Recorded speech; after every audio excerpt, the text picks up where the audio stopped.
Our main goal is to make it through the episode without getting anyone pregnant, because we're in our 20s. Jesus. On the Extended Play Podcast with Ian Tank.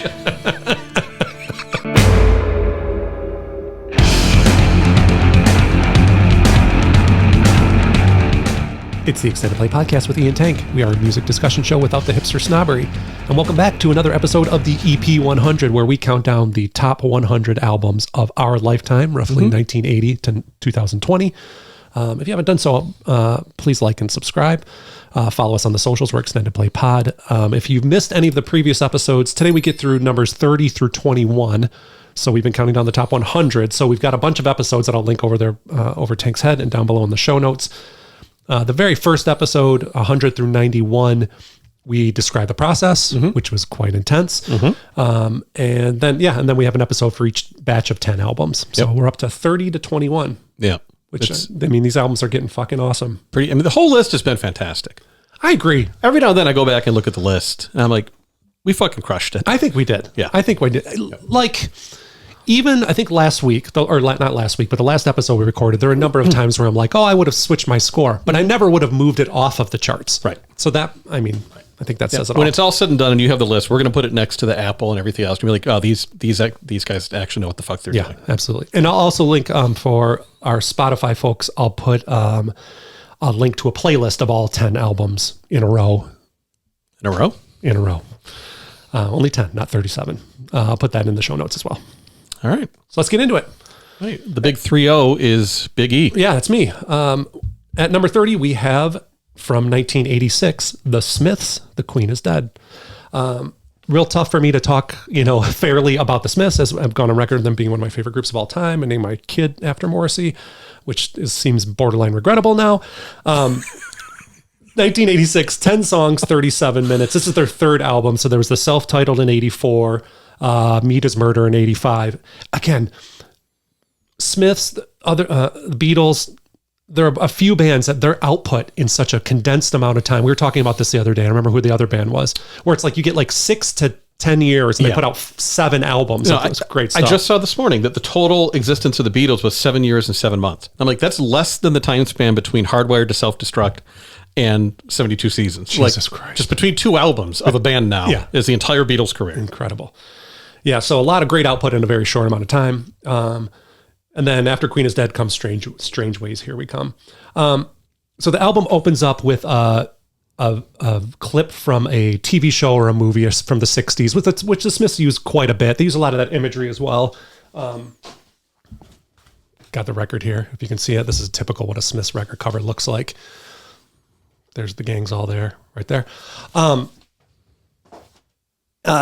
And it gets you, like, you're about a minute and a half into this album, you're like, oh man, is this British? Like, this is so English, it's ridiculous. It's because that's what they're clearly going for it. Morrissey is very critical of, this is, Thatcher era England, and they're in Manchester, which is really poor at the time. So, but I love it, even though I know nothing about Thatcherism, and I obviously am not English.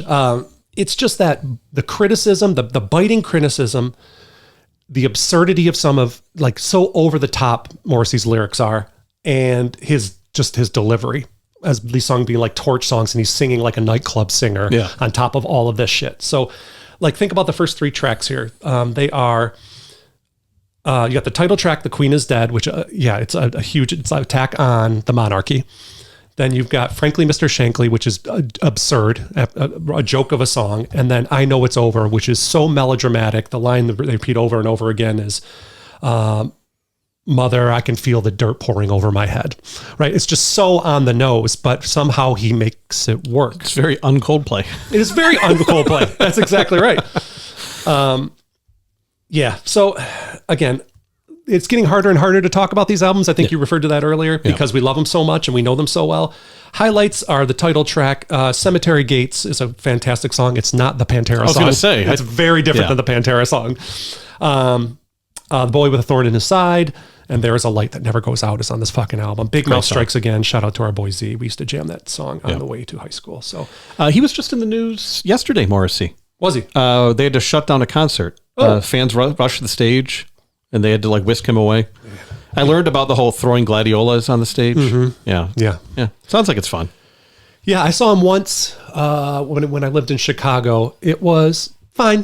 It was a lot of dudes looking like I do. Yeah. I mean, we all kind of looked like Morrissey, which is a little bizarre. Yeah. And it was a lot of mostly Smith songs, which is what you show up for. So he knows, I got to say, and we've criticized Counting Crows for this in the past, right? And Dave Matthews in particular, right? At least he knows what the people want. Yeah. He'll throw some solo stuff in there and some later solo stuff, but it's mostly the hits, which he's got a lot of. So anyway, that's number 30, The Smiths, The Queen is Dead. At number 29 is an album that does not have a title I can really pronounce. Some people call it the parentheses or untitled or self-titled. It's a Sigur Rós album from 2002. Talked a lot about Sigur Rós on the show before. I just went to a concert recently. This is 8 songs, 1 hour and 11 minutes. He sings, the lead singer Jonsi sings in Hopelandic this entire album. So it is a made-up language. It is not Icelandic. You cannot translate it. Each song is called Untitled Number 1, Untitled Number 2. But they do have in the deluxe versions an actual title because they have to refer to them somehow when they're talking to one another. I don't like that either. I know. I knew you wouldn't. It seems very pretentious. Give it a name. But, okay, so I did a little bit of digging here. And overall, it could still sound pretentious to you, but I wonder if this helps. The idea is that because the lyrics were sort of nonsensical, that you're going to bring your own, the listener's going to bring their own feelings and emotions to the music anyway, regardless. They actually issued the album with, I think, 12 blank pages where the lyrics were supposed to go. And they encouraged people to handwrite them in, what they thought the lyrics actually meant. And I thought that was kind of a cool nod to the fans to say, like, this music is yours, actually. Like, we composed it. We have a feeling of what this song's supposed to evoke sort of musically. But as far as what the content of the lyrics is, it's up to you. You decide. I don't know. I thought it was kind of cool. It's a neat idea. I didn't do it, though I did when I was a teacher play one of these songs and ask my kids to do sort of a free response to it. And it got wildly different reactions. So I guess, proof that it kind of works. Yeah. It's split into 2 halves. I have the deluxe vinyl version, which check on our TikTok and Instagram feed. I think I posted me playing it, prepping for this episode. Yeah, it's divided into 2 halves, but it's not even. So there's one record album worth of material in it, but the intermission comes before you flip the record. So it's like they were designing it for a record in a time that nobody was buying records in 2002. Okay. So they didn't worry about it. They just kind of split it where they thought it was natural. But then when you played it on the album, there's like this big gap and it doesn't make a whole lot of sense. It was a weird listening experience. Wait, so like imagine you listen to 3 songs or 4 songs. There's room for 5 on this side. Okay. There's a long gap after song number 4 and then song number 5 plays and then you flip it. Okay. It doesn't cut off song 5, but there's, okay. Yeah. The gap. But why the long gap? They wanted to split it in 2. That they said the first side was, I think, more hopeful. Okay. And the other one was more dour. So the gap is intentional to represent the break. Yes. Yeah. Okay. But it just didn't work out with the actual physical media. So that was strange. Yeah. Highlights for you folks. If you don't know what they sound like, they're considered ambient or post-rock. If you've seen the movie Vanilla Sky, one of their songs was in that. It was sort of, and they've been in 1,000 commercials too in the background. So very atmospheric, very moody. Highlights for me would be number 3, Untitled Number 3, and Untitled Number 4, which is the one I play for my classroom.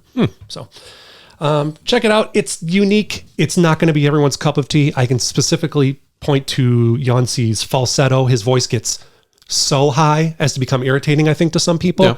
Not to me. I love it. And that's why I made it up to number 29. I didn't say where we ranked these. I ranked this as my number 15 album. Tank ranked it 56. The Queen is Dead. I ranked number 4. Tank down at 69. Huh. Yeah. But there you go. Sigur Rós, number 29. Okay. Comes back to me for number 28. And that is an album I've spoken of quite a bit on this little broadcast we have going on here. And that is Alice in Chains with Dirt. Dirt came out in 1992. On this one, this is I don't know how the fuck this happened. It's an E exempt. It is? So I left it blank because that looked wrong to me. It looks wrong to me too. Yeah. But yet the first 2 were E exempt, by the way. Yeah. But it's sort of, I think it might have been. Really? Yeah. No, there's no way. It's got to be you exempt. It's got to be. Yeah. It's got to be. Whatever. It's fucking exempt. Okay. Yeah. And it's here. It's queer. Get used to it. Remember, the exempt part is where one of us Yes. said it has to be on the list. I don't care if you want it to be on Yeah, there. like most of these we agreed would be on the list, Yeah. and then we each kind of gave each other a pass for 10 or so albums, and then we kind of negotiated our way through the last 20. Yeah.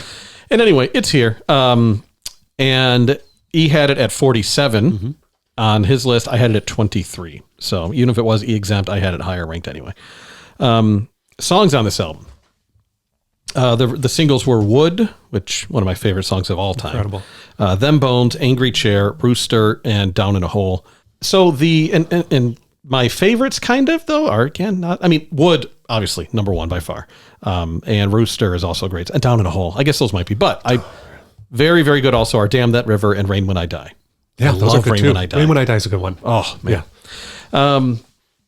Okay, so as I've said many times, this album is better than Nevermind. 7 days out of 7. It just is. Wow. Sorry. Hot takes. Yeah, because I mean, I think if you do it tennis style, where they put like your number one against number one, number two against number two. Oh. Okay, Smells Like Teen Spirit versus Wood. It's a toss up. It's close, right? Yeah. And then as you work your way down, I think interesting. Dirt keeps coming with the bangers. By the time Nevermind peters out. Yep. So Lane Staley has said that this song is almost a concept album about being dark and isolated and depressed and thinking that drugs are the answer, and then kind of descending into this drug hell, realizing they're not. And if you go back, and I didn't give you the song titles in order, but if you do go through it, it is kind of a descending, getting worse, muddled in this pool of drugs, and then kind of a self-realization. Okay. Which is all the more sad because that's how he died, right? Right. So Joe Robinson of Loudwire noted they were the only band to be accepted by both metal fans and grunge fans. That's true. And it is. They're in this weird Yeah. mid-space. Maybe Soundgarden to an extent. Yes, somewhat. Yeah. Somewhat. They're definitely Right. close, Yeah. whereas like Pearl Jam and those sort of things are never different. But I mean, Alice in Chains was, and both of those, fans of those genres see Alice in Chains as theirs, right? Like, Yes. they're alternative, or they're grunge. Yes. But man, they had a streak, and I saw them 2 or 3. What's funny is I saw them a few times before I even really knew or cared who they were. Oh, right. They just had this in the mid 90s of being like opening for gigantic tours. Yeah. So it's like people knew, like musicians knew. Right. Yeah. I mean, and so they headlined Lollapalooza, I guess, a few years after the first one. Okay. And but they opened that Clash of the Titans show, which I went to. Oh, at Pine right. Knob. That was the Anthrax, Megadeth, Slayer, which again speaks to where people were putting them. Right. But yeah, they were all over the place, opening for huge artists and huge tours in the early 90s. But yeah, that guitar tone and the harmonies, there is so much that just makes this uniquely Alice in Chains, and really was honed to perfection on this album. Yes. Facelift, good album. They had some stuff after that was good, but man, it really all came together on this album. For sure. So that's why I have it at number 28. Fantastic. So we have it at 28. That's right. Much like the Morrissey album or the Smiths album that he just talked about, number 27 is a similar disconnect. It is Prince with Purple Rain, released in this is a blind degree because even his crotchety ass knows it has to be on the list somewhere. See? He had it at number 67. That's right. I had it at number 3. A little bit of a gap, folks. Yeah, a little bit. There's an even bigger one coming up. Just a little tease there. Oh, yes, there is. Yeah. So, released in 1984. Further proof that 1984 was the best year in human history. Jesus. Wow. I'm standing on until we get a better one. It's 1984. Chris Martin of Coldplay would say it's going to be the next year. He can fuck right off. Why don't you go talk to Zane Lowe for another hour? All right. Singles, which were all massive hits. When Doves Cry, Let's Go Crazy, Purple Rain, I Would Die for You, Take Me With You. And also, I'm a big fan of Baby I'm a Star. Okay. Good song. Yeah. Not a single, but love that song. Purple Rain, 8 minutes, 40 seconds long. Jesus. Did they shorten that for the radio? Yeah. They did. But I mean, I think mostly, granted, of that 840, maybe a minute of it is that like orchestral fade out. Okay. Which, of course, comes off the radio. I don't think the radio played the whole solo. Oh, really? Okay. Probably cut in a few spots. Yeah. Okay. Now, here's something I didn't know until researching this. It was written to be a country song. What? And he intended to do this as a duet with Stevie Nicks. What? Yeah. That's bizarre. So he sent it to her, a 10-minute version, right. a 10-minute version, 10-minute demo, and was like, hey, and it was a very country tinged song. And she heard it, was like, I can't do this. This is, but like in a respectful way, like this is beyond what I'm. Oh, really? Like it's kind of like when Les Claypool was rejected as Metallica bassist. So like, dude, you're over here. Yeah, right. She was just like, nope. Anyway, so then he brings it to like band rehearsal, and Wendy of Wendy and Lisa, played it, in an electric guitar style. And he's like, okay, let's work with that. And they workshopped it over the next 6 hours, and it became like a rock song. I guess it makes sense then. I just saw that good old what's his face dude in Juanita. Oh, Sturgill Simpson. Sturgill Simpson just covered this live. I think he's playing it at almost all the live shows. Yeah. It seems to be coming up a lot. Yeah. So the last 3 songs on the album, I Would Die For You, Baby I'm a Star, and Purple Rain, were recorded live on August 3rd, 1983 at a show in Minneapolis. What? Yep. The live recordings? Yes. So I remember... Holy shit. There's a little bit of lore that I knew about this. One was that Prince is kind of like a militaristic dictator of rehearsal. Right. So for those songs, he made him practice it again and again and again and again. Jesus, okay. So that when they played it, it was just, okay, there it is. Now they did do overdubs the next month in the studio. Okay. So maybe there were some guitar parts, maybe some vocals, but if you listen to Purple Rain kind of closely, you can hear some reverb and some like bleed yelping. Yeah. Like sure. You could tell that it is live. But pretty amazing that they did that. Always fun to look at the credits for this and see Prince.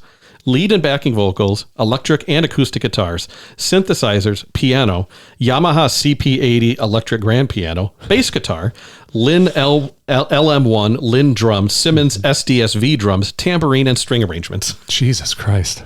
They really did do it all. And the last note about, again, this is kind of a soundtrack to everyone's life at that time. Yeah. But the removing the bass from When Doves Cry, I think is a great example of his genius. And like, because the original had bass in it. Okay. And he said, this doesn't sound, I wanted stark. It was too happy. It was too bouncy. I wanted stark and sparse and kind of haunting. Okay. Fucking just takes the bass out. Wow. Who does that? Yeah, it's crazy. You know what I mean? Like, and again, this is 1984, probably 1983 when he made the decision. Yeah. Everything was very formulaic and like, okay, here's how it has to look and sound to be on the radio. Yeah, sure. And he's at his peak. It's like, we're just fucking taking the bass out. Does a version exist with the bass in it? It has to. Yeah, it has to. I'm sure someone recorded it. I'm curious what it would sound like. Yeah, it would sound, that'd be pretty cool. But everyone, when you mention that, like they may not have it top of mind, like, oh yeah, there is no bass in that song. Yeah. It is very, that's really cool. Sterile. Yeah. So that's number 26, Prince, Purple Rain. I think it was number 27. Did I say 26? You did. Yeah, I'm probably having a mini stroke, but it was number 27. I do have number 26. You do, and I'll stall for time here. Yeah, I have some water. Yeah, that was one of the biggest. So that was not the biggest gap. That was a 64 place gap. The Queen is Dead was a 65 place gap. So the next one that there's a huge gap. It's not that it's that big of a difference number wise.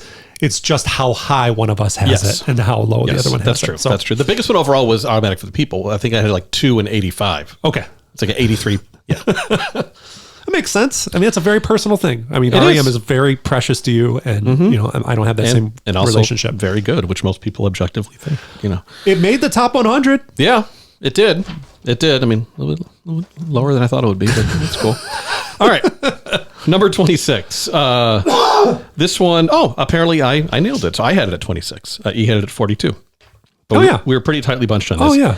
It is the Wu-Tang Clan with Enter the Wu-Tang, 1993. God, the early 90s were so good. This record blew me. I know you're going to talk about it, but this fucking blew me away the first time I heard it. Oh, yeah. This is a blind degree. We both knew it had to be there.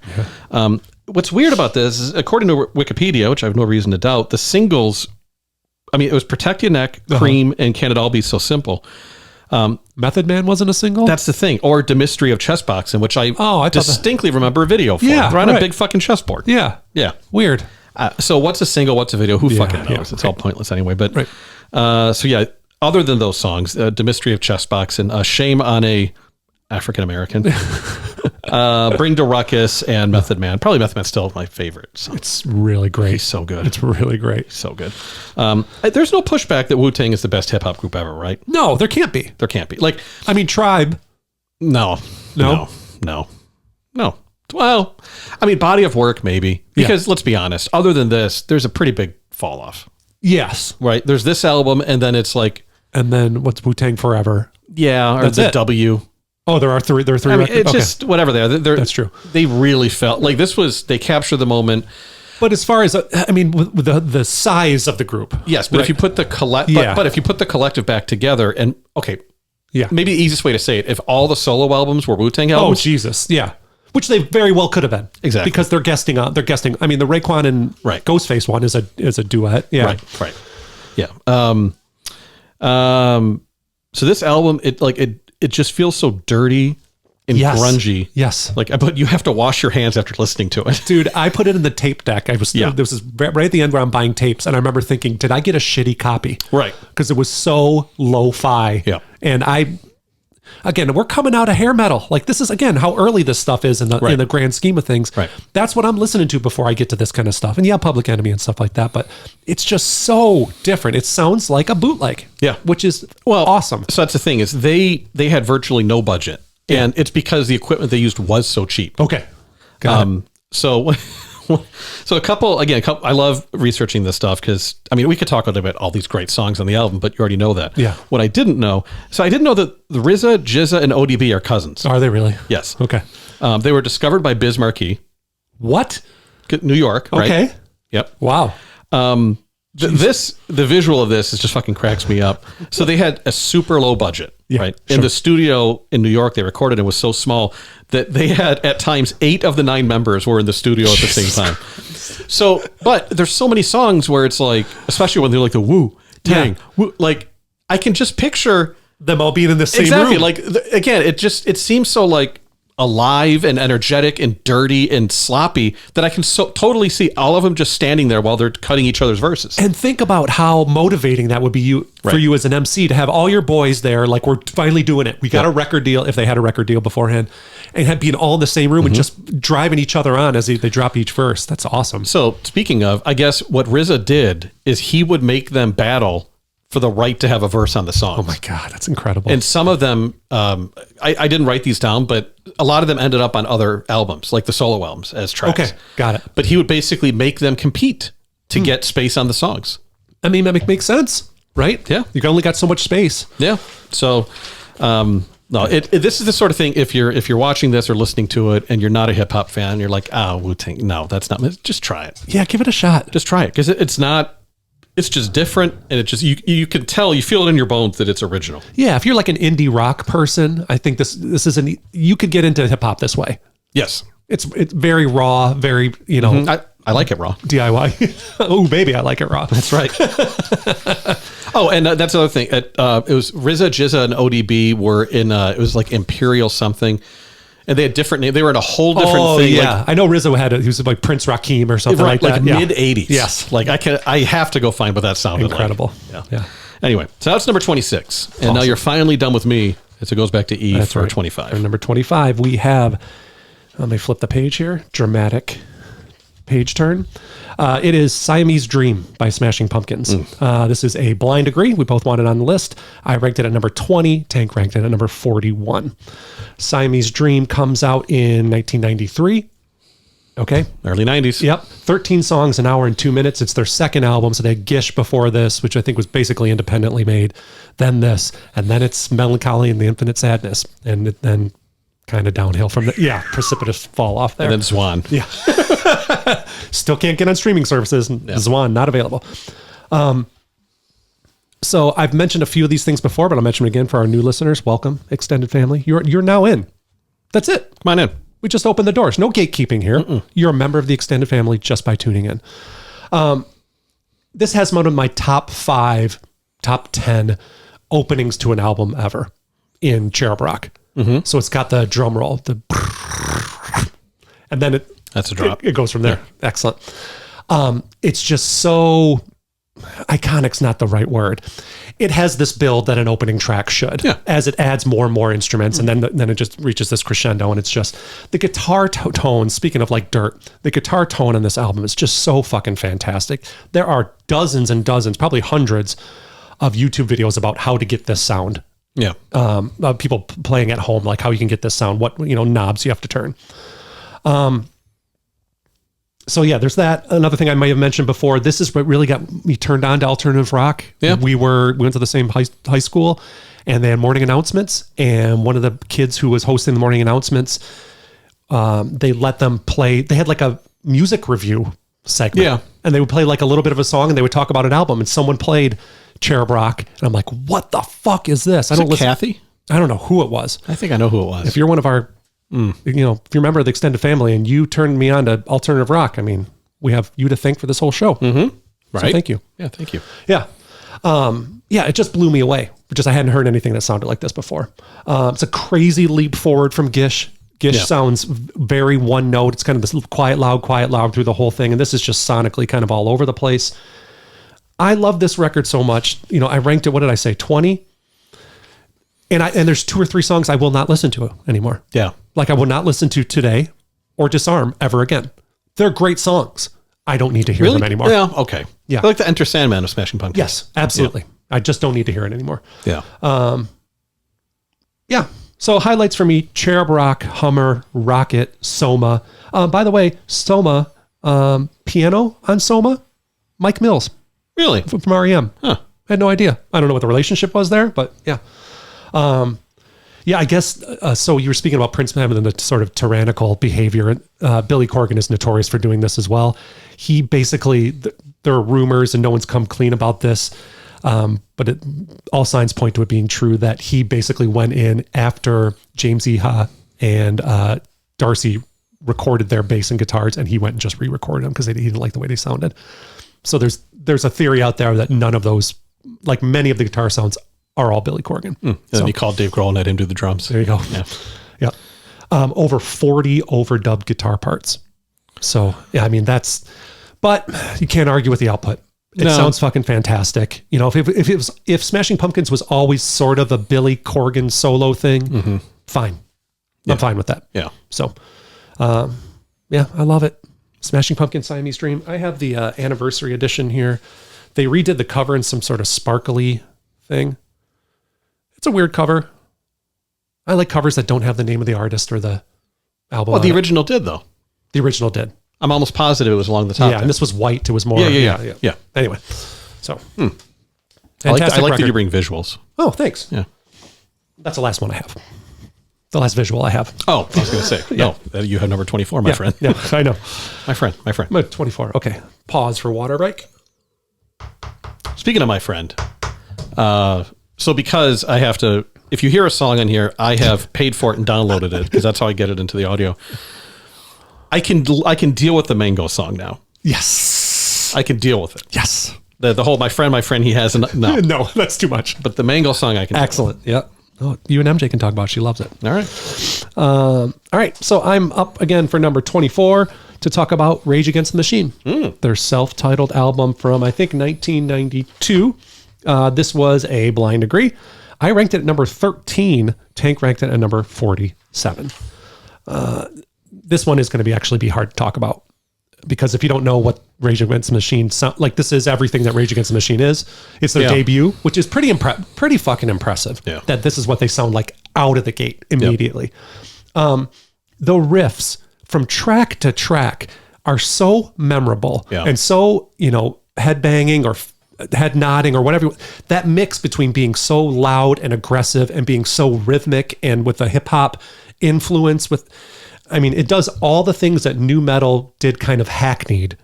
That's true. The right way. Yeah. Authentically. Yeah. Much more energetic. Much more energetic and authentically angry and pissed off about the state of the world. Right. Yeah. You could probably argue, given the time gap between them, that the nu metal bands basically were just aping this with far less inspiration. Absolutely. Yeah. Absolutely. So standout tracks, Bomb Track, Bullet in the Head, Wake Up, Killing in the Name of course, Freedom. Over and over again, just riffs. There's a note in the liner notes that says no samples, keyboards, or synthesizers were used in the recording of this album, which, whatever. I get what they were trying to say, that this is raw, that this is rock and roll. Did you ever see the reaction video of the black dude in his car listening to Killing in the Name of for the first time? No. Oh, I got to show you that. I've watched a lot of Rage reaction videos. Yeah. They are great. Yeah. Yeah, because it's usually hip hop head listens to Rage Against the Machine for the first time, and they hear like crazy guitars, and they're like, I'm not going to like this. And then Zach De La Rocha comes in, and they all of a sudden they lose their shit. It's great when he's doing the whole "fuck you, I won't do what you tell me," but he's kind of whispering it. Yeah, he's like, "All right, well then say it then. Like, give it up then." And then he does. He's like, "Woo!" That's fantastic. That's incredible. I'll get you a link for that. Yeah, absolutely. Yeah, we'll put it in the show notes. Yeah, I wrote that down. Reaction videos could spend all day watching. Yeah. So good. This is Public Enemy.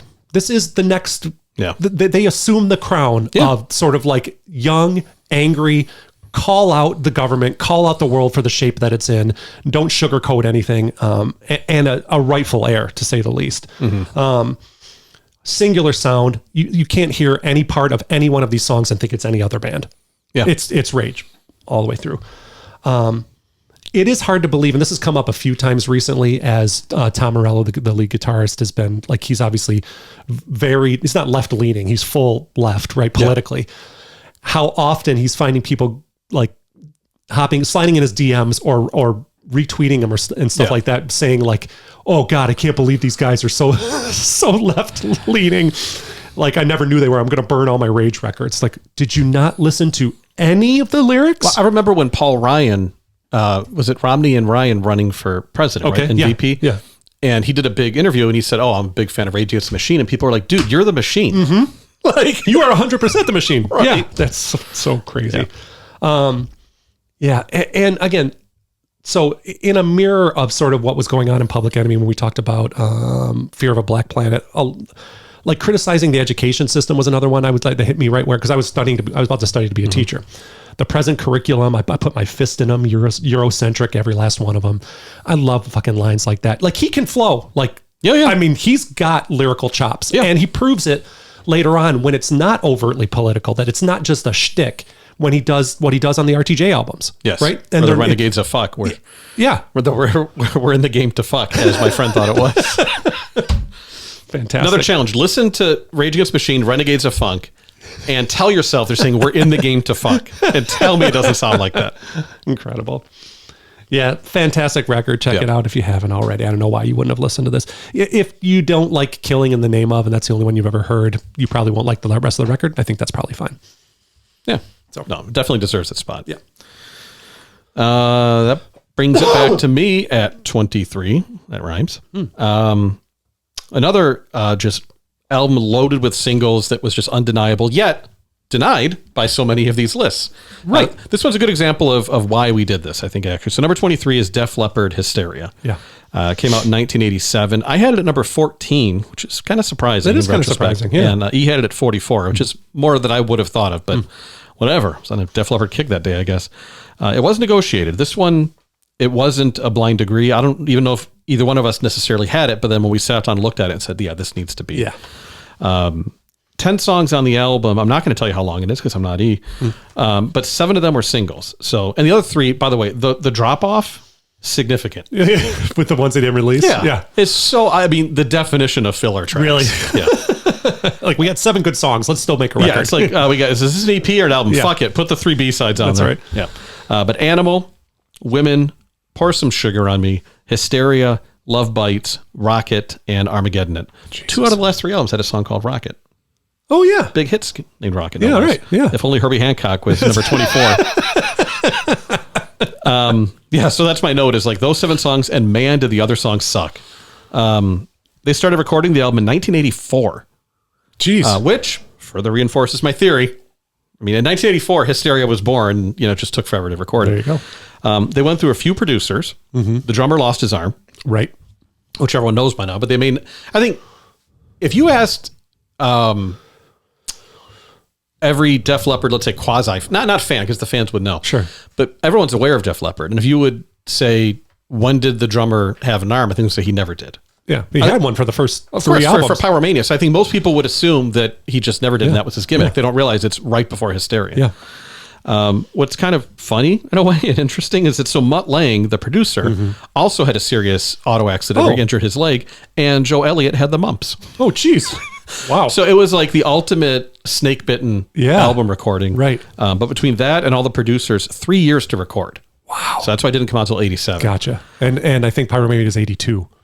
Yeah, so that's which makes sense. A 5-year gap in the 80s is like like a death sentence for a band. Right, where they expect it every 2 years, basically. Joe Elliott said the concept and goal of the record was to be a hard rock thriller. Oh, So they heard Thriller, like, we want to make the next Thriller, but hard rock. And they kind of succeeded. okay. Right? Yeah, absolutely. I mean, as far as being jam-packed with hits. Right. Most of the songs, again, were kind of like redone over and over again. They took years to put together, but Pour Some Sugar on Me, arguably the biggest hit. I think it is the biggest hit. For sure. Right? 2 weeks. And it was the last song. They just kind of threw it together at the last minute. Didn't think it was going to be anything. Wow. Which just goes to show the power of, like, just trust your instincts and don't overthink it. You know, It also shows just what naturally talented musicians these guys are. That's true. So my last note here. So Def Leppard, I guess they're hair metal. Yeah. But they don't feel hair metal. No, they don't. They feel, they're very classic rocky. I feel like they got put on classic rock Yeah. stations, whereas Poison does not show up on classic rock radio stations. Yeah.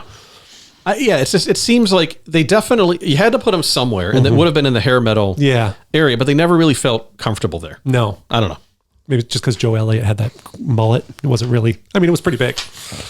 But yeah, so Hysteria, a great example of the kind of album that we're proud to have on this list, because you won't see it on any top blank of blank, and why the fuck not? Yeah. Because it's a bunch of great songs that everyone knows. Exactly. But anyway. Yeah. So that's number 23. Yep. I'm going to need a glass of water to number 22. Here it comes, folks. This is the aforementioned large discrepancy in our impression of this album. Number 22 is a album that E had at number 57. That's right. I had it at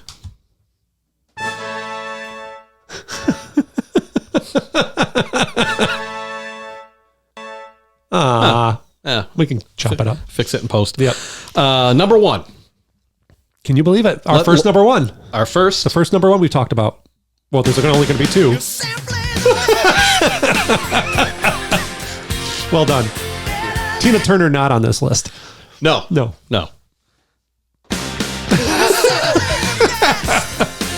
I've been sitting on that So for a while. proud of yourself. I am.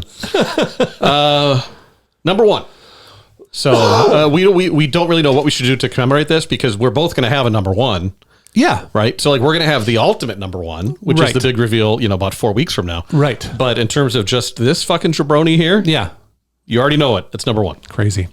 Kanye West, My Beautiful Dark Twisted Fantasy. Came out in 2010.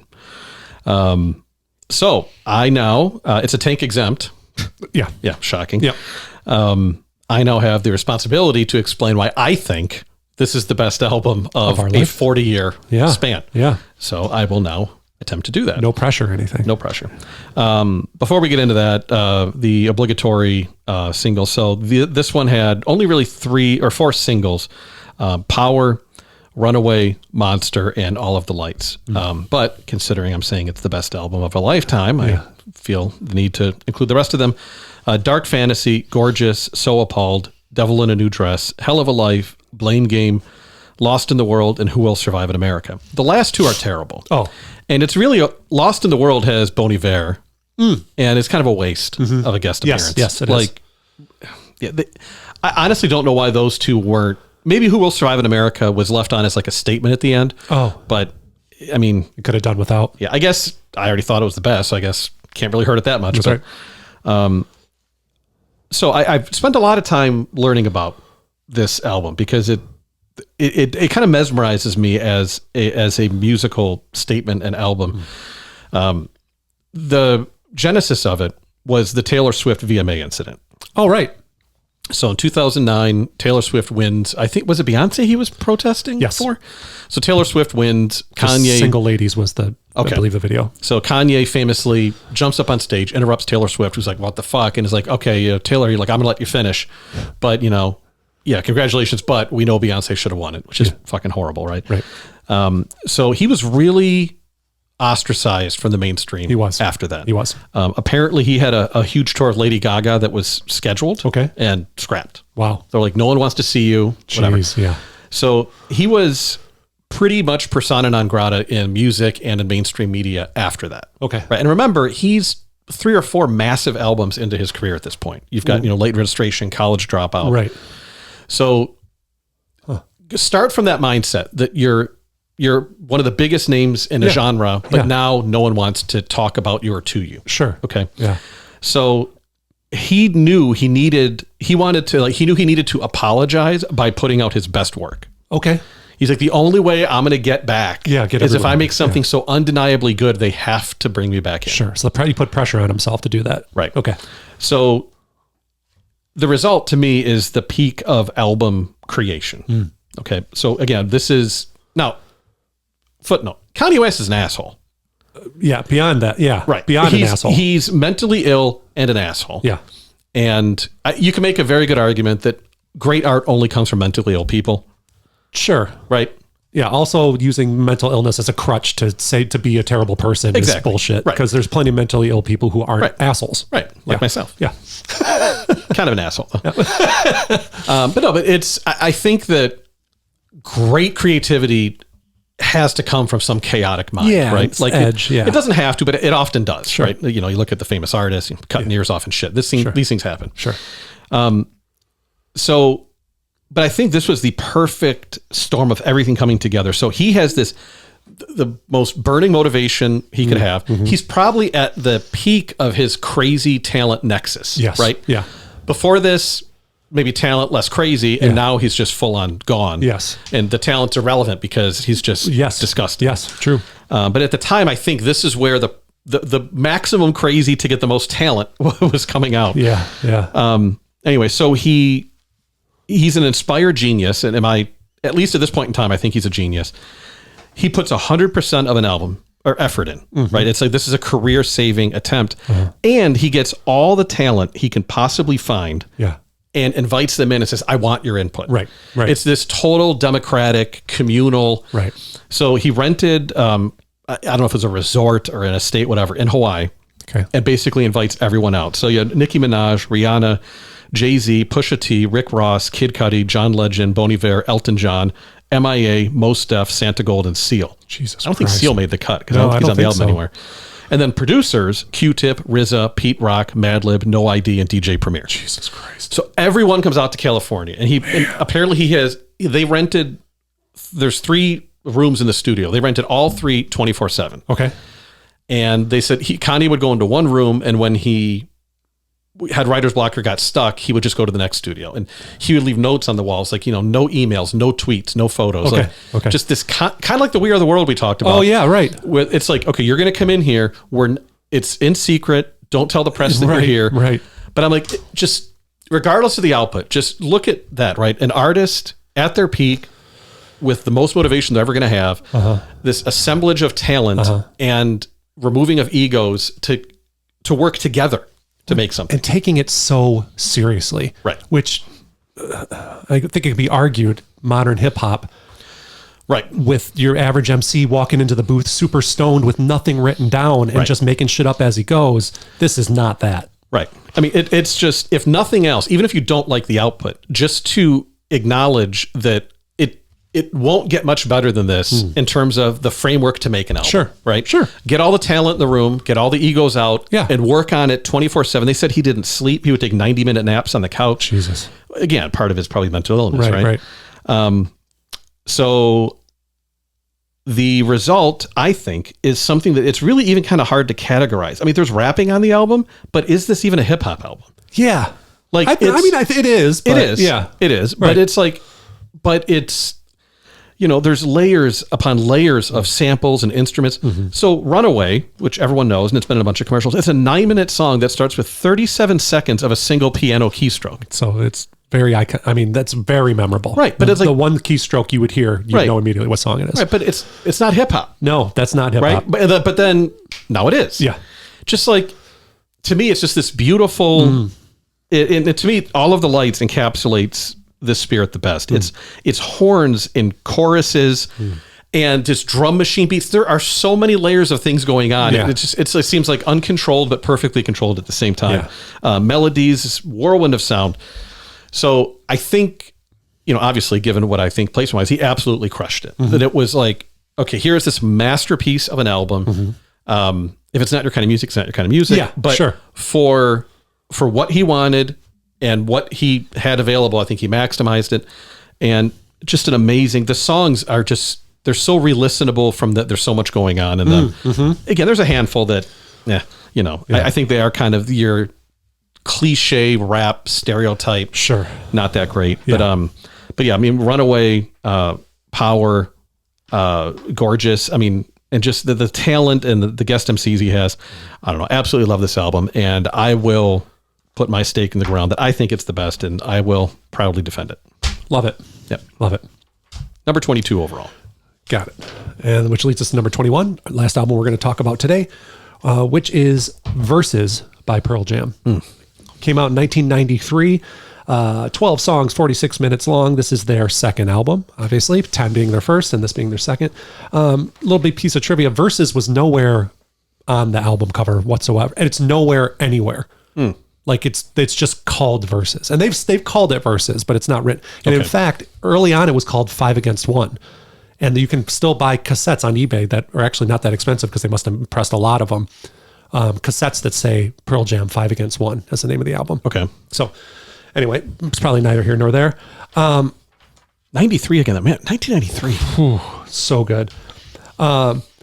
So this album, so I could go in, there's a whole book's been written and I've read one of them, one of the 33 and a third. Have you ever seen those books? I have one around here somewhere. I think so. The little tiny books where it's about a whole album. I read the Verses one for this and they're quick reads typically. And I'll drop a link to the book in the show notes. Much has been made about how this album is a response to how famous they got, essentially. So they become out of nowhere the biggest band in the world, basically overnight. They're cobbled together from a bunch of other bands, Mother Love Bone and Green River, and they're all over the place. Mother Love Bone, the lead singer, dies, so two of the guys form a new band. And a lot of this, and this becomes a theme for the next couple albums, are responses to being in the media eye.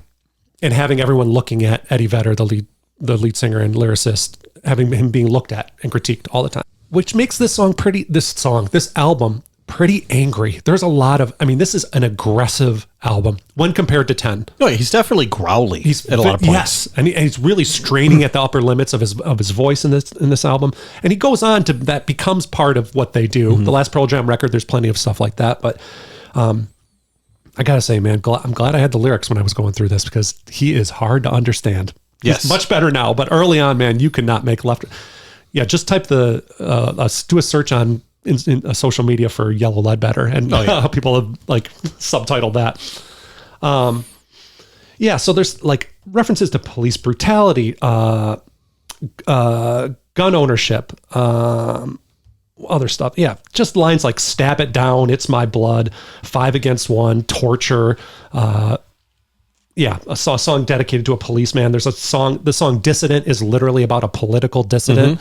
So, it's heavy. It's very heavy. Do you have the track listing there? I don't have the track listing in front of me. I'll pull it up because I think because I tend to forget which one was on which after 10. Yeah. I think it starts off with Go. Yes. Yeah. Which is a great name for a first song on any album. It's true. Right? I had a question here, Tank. I don't know while you're looking that up, if you can answer this for me. I have it. So by the way, the track listing is Go, Animal, Daughter, Glorified G, Dissident, WMA, Blood, Rearview Mirror, Rat, Elderly Woman Behind the Counter in a Small Town, Leash, and Indifference. Okay. So yeah, so there's some range there. If you're listening, if you're playing those songs in your head, Daughter is a lot different than Leash, which is a lot different than Elderly Woman, which is a lot different than Rats, which is a lot different than what's the glorified version of a pellet gun? Which one? That's Glorified G. Glorified G. By the way, that song, this is a little piece of trivia I learned when I was reading up on it. The drummer at the time, who ends up, they're notorious. They're like Spinal Tap, where they just cycle through drummers all the time, or they did earlier in their career. He came into the studio when they were recording and he had just bought 2 guns and he was really proud of it. And the guys are like, that's not cool. Like none of us thinks guns are cool. Right. And so Eddie Vedder just wrote a song about it. It was like making fun of him. And then this guy had to go play this song. Yeah. He's like, fucking awesome. Yeah. Another fun piece of trivia. Remember when we used to go to that store on Van Dyke that had the bootlegs? Ultrasounds. I bought a Pearl Jam bootleg. This is how much, like after 10, I could not get enough. Yeah. Like I recorded on my VCR the Unplugged performance, which was just fucking killer. Very famous. The song Leash was was recorded as Drop the Leaves rather than Drop the Leash. So people like you couldn't understand what he was saying. So I thought that was pretty funny. I don't know how much more you can say. It's a Pearl Jam record. This is them at the height of their powers. Yeah. The Vitalogy is probably just as good. I don't know if that ends up showing on our list at all. I don't want to spoil anything, even if it does. Yeah, I don't think it's higher than this. I don't think so. No. I can't describe to Pearl Jam to anybody who doesn't know Pearl Jam. Yeah. It's great rock record. Yeah. And another candidate for being better than Nirvana. Just pointing out. Absolutely. Longevity wise, not even close, right? I think with Pearl Jam, that's the key thing, I think, too, is that I don't know that they're super relevant, but they're still they're still making. Yeah. They're not a legacy act. They're not a legacy act. Which is really the biggest compliment you can give someone 30 years in. Sure. Absolutely. Yeah. 40, whatever. Yeah. 40. Seriously. Yeah. By the way, 11 F-bombs on this album and no parental advisory sticker, which I learned the record labels could voluntarily put stickers on. Okay. So they just decided not to. No. Which, good on them. 11 F-bombs. Yeah. And they fought the good fight against Ticketmaster for a while, yeah, this is when all that's going on, too. Yep. So that's number 21, the 21st best album of our lifetime. And to think, folks, you're like, wow, that's a lot of great fucking albums. There's 20 more, even better than these. That's right. It's hard to believe. Mm-hmm. And we'll get to my number. We got his number one. We don't have my number one. What's it going to be? What is it? Who knows? Who knows? Is it Metallica? Probably not. Probably not. But yeah, join us again in 2 weeks when we'll have the next edition. We'll go through numbers 20 through 11. Gosh. Please like and subscribe if you haven't already. If you'd like to watch previous episodes, I believe I put the link over Tank's head earlier. I can do it again and then put it in the show notes. And I'll put a link to this entire playlist. It's worthwhile, man. This would be a good, like if you're going on a road trip, you could do worse than putting these albums on. Challenge yourself, folks. Schedule yourself a good 100-hour road trip and just fucking drive somewhere. Just listen to the whole fucking countdown. Absolutely. Yeah. A great idea. Maybe we should do that. I love it. Yeah. We'll do Yeah. Do like a Will Ferrell and yeah. I'll change my gender. We'll go for a little drive and why not? Call it a day. Absolutely. Yeah. All right, extended family. We love you. We'll see you next time. See you. Later.